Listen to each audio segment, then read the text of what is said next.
It was summer of 1928 when Jawaharlal Nehru began writing letters to his young daughter, Indira, who was in Missouri at that time. In his first letter, Book of Nature, he talks about how life began in the universe. In the following letter, he speaks to his daughter on a wide range of topics, including languages, trade, history, geography, science, epics and evolution. Even while he was in prison, he wanted to make sure that his child is not devoid of her father's teachings. Over the next 4 years, Nehru continuously wrote to his daughter from prison, and his words are still inspiring.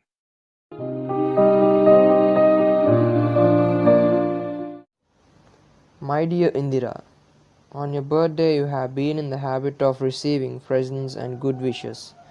Good wishes you will still have in full measure. But what present can I send you from Naini prison? My presents cannot be very material or solid.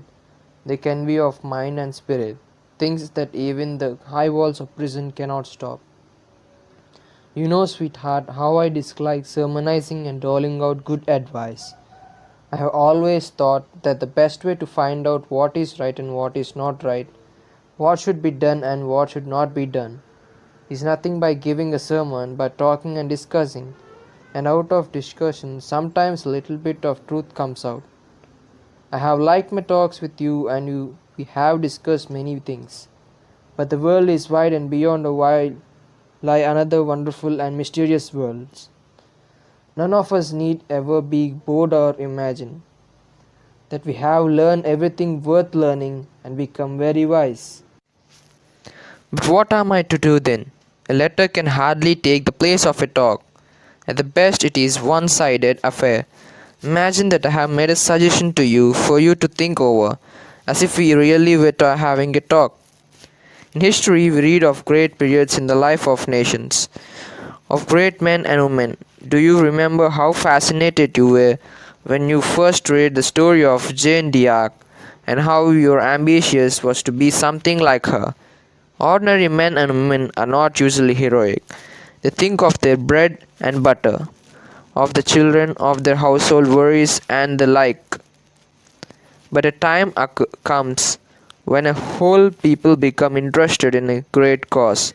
Then history helps even simple, ordinary men and women to become heroes. Great leaders have something in them which inspires the whole people and makes them to do great deeds.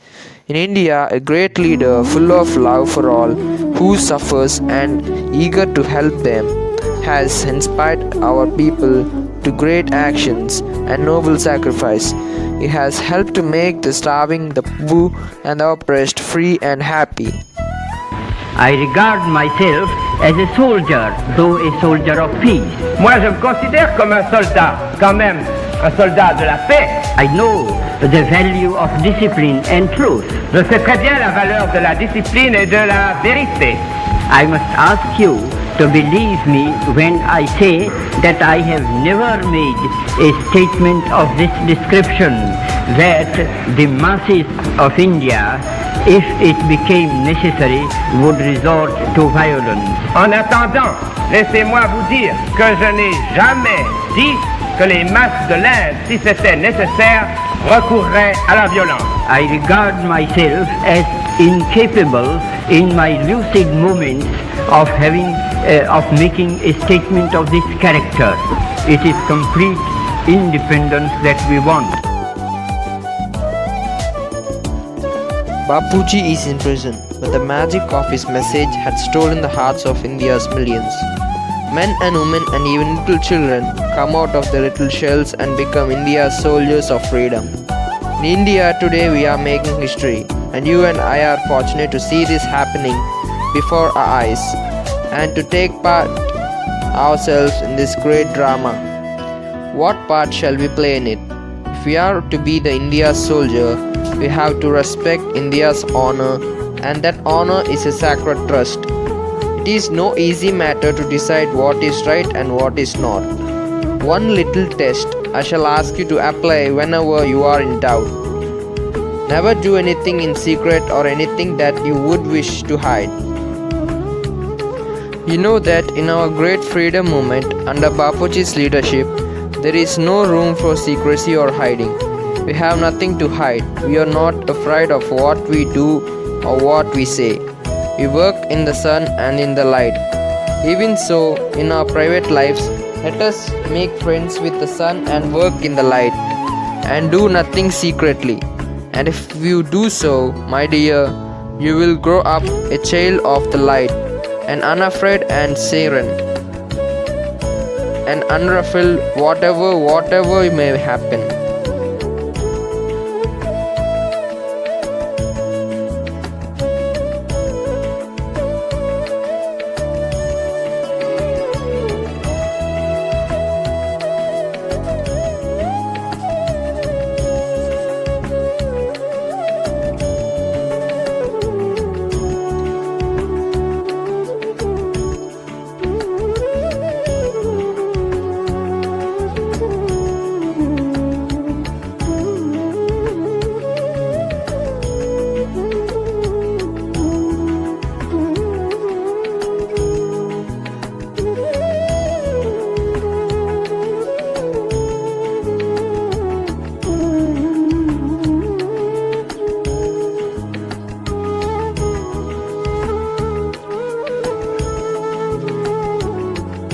I have written a very long letter to you, and yet there is so much I would like to tell you.